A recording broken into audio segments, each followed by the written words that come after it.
वीर वीरमदेवराज की स्नातकोत्तर महाविद्यालय जालोर के यूट्यूब चैनल पर आप सभी का स्वागत है। प्रिय विद्यार्थियों, आज के इस वीडियो में हम काव्य दोष, सामान्य परिचय, लक्षण और प्रमुख काव्य दोषों के बारे में बातचीत करेंगे। इससे पूर्व के वीडियो में हमने च्युत संस्कृति काव्य दोष के बारे में बातचीत की है। आज हम पढ़ते हैं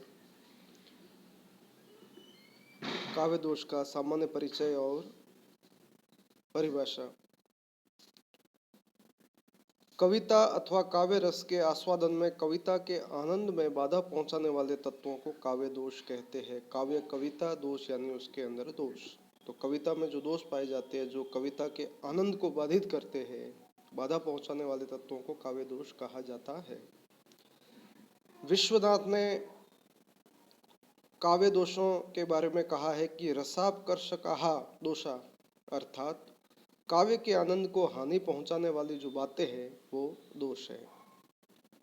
इसी प्रकार से जयदेव कहते हैं कि उद्वेग जनको हो दोष, उद्वेग को उत्पन्न करने वाली बातें दोष है।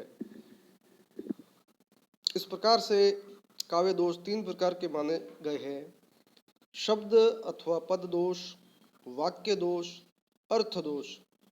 जब शब्द या पद में दोष होता है तो वो शब्द दोष के अंतर्गत आता है। कविता की पंक्तियों में जब वाक्य में दोष होता है तो वो वाक्य दोष होता है।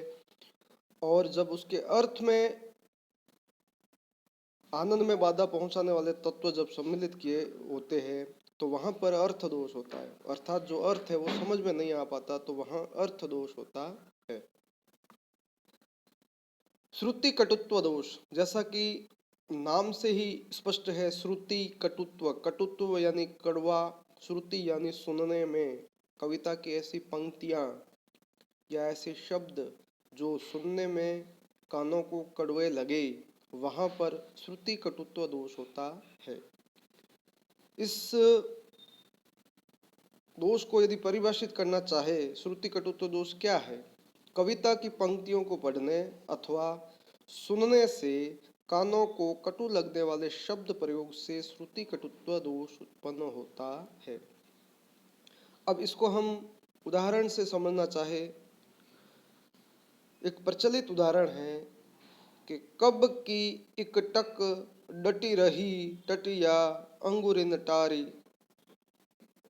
इस पंक्ति में हम प्रथम दृष्टया पढ़ देख पा रहे हैं कि यहाँ ट वर्ग के परुष वर्णों वाले शब्दों जैसे इकटक, डटी, टटिया का प्रयोग सुनने में कटु अथवा कानों के लिए उद्वेगजनक है।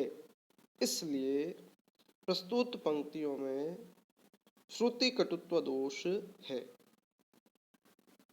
हिंदी साहित्य के काव्यांग विवेचन के अंतर्गत बहुत से शब्द ऐसे होते हैं कि उस शब्द में ही उसकी परिभाषा और लक्षण निहित होते हैं। जैसे श्रुति कटुत्व दोष है तो इस शब्द में ही इसका अर्थ निहित है। जो हमने अभी पढ़ा है, सुनने में कड़वे लगने वाले शब्द जहाँ प्रयुक्त होते हैं वहाँ पर श्रुति कटुत्व दोष होता है। तो आज हमने श्रुति कटुत्व दोष के बारे में बातचीत की है।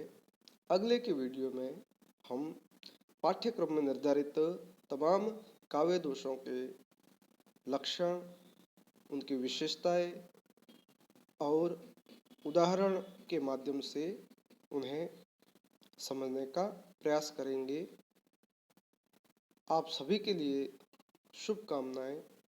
बहुत बहुत धन्यवाद।